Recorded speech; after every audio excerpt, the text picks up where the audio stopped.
میرا ایک کلپ پچھلے دنوں میں ریکارڈ ہوا تھا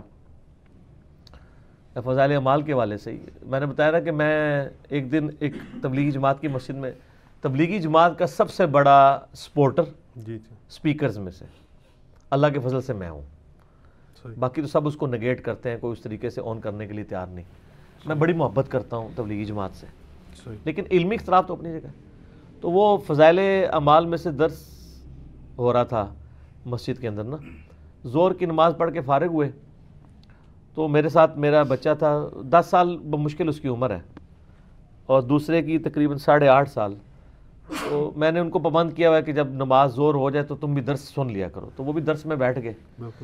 اب اس میں وہ بتا رہے تھے انہی بزرگوں کی کرامات اس حوالے سے کہ جی ایک بزرگ تھے وہ روزانہ صبح سے شام تک 1 قرآن پڑھتے تھے, دوسرے تھے وہ 3 قرآن پڑھتے تھے, تیسرے تھے وہ 8 قرآن پڑھ لیتے تھے. ٹھیک ہے جی, صبح سے لے کے زور تک, ایک رات کے اندر 8 قرآن پڑھ لیتے تھے. اب وہ یعنی وہ بچہ میرا یعنی سن رہا تھا, اور میں بھی ڈر رہا تھا دل کے اندر نا, اور میں ڈر رہا تھا کہ جو کچھ میں سوچ رہا ہوں کہیں یہ نہ سوچ رہا ہوں, کہیں بزرگوں کا گستاخ ہی نہ بن جائے. حالانکہ اس کی کوئی ایسی میں نے تربیت نہیں کی ہوئی گستاخی والی. اس کے باوجود آج کل کے بچے ویسے ہی سوچتے ہیں, ان کی عقل کام کرتی ہے.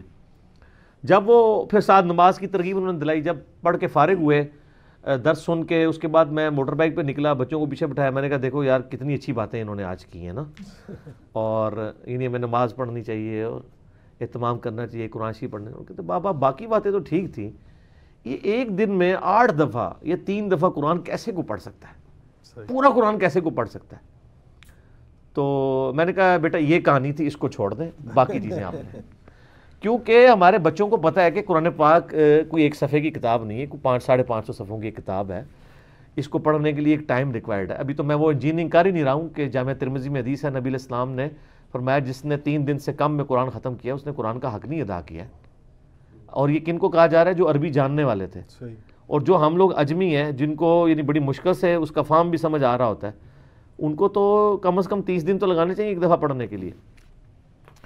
تو وہ کتنی سپیڈ سے وہ پڑھتے ہوں گے, یا ہو سکتا ہے وہ جو صحیح مسلم میں حدیث ہے کہ سورۃ الاخلاص 3 قرآن کے برابر ہے, تو 8 یا 24 وہ 24 دفعہ سورہ اخلاص پڑھ لیتے ہوں, تو 3 مطلب 8 قرآن کا ثواب مل جاتا ہوں. یہ ہو سکتا ہاں, اینڈ رزلٹ تو یہی ہے, یہی چانسز ہے.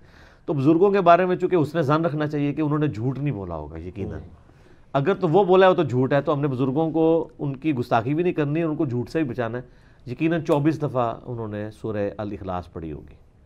باقی تو یہ مطلب ساری کہانیاں چل رہی ہیں.